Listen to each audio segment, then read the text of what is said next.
may buhay na kumikilos.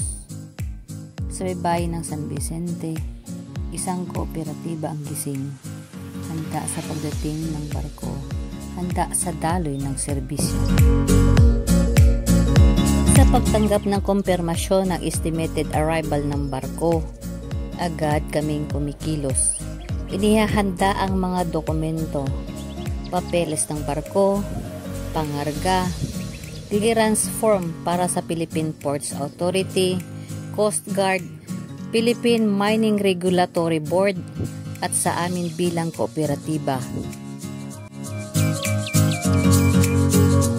Ang komunikasyon ay susi. Lahat ng ahensya ay kinakailangang maabisuhan bago pa man dumating ang barko sa ating municipal waters.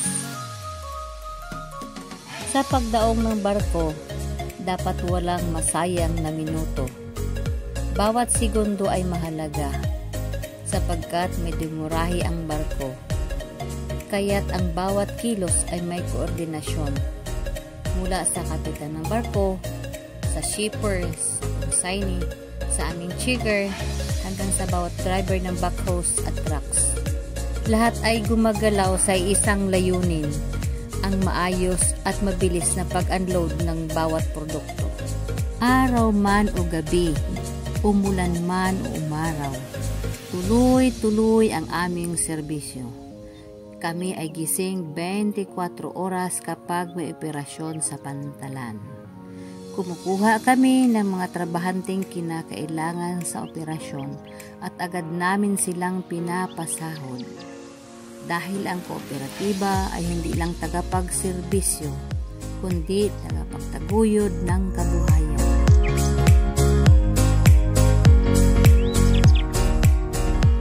At sa pag-alis ng barko, natapos ang lahat ng clearance, doon din nagtatapos ang aming misyon.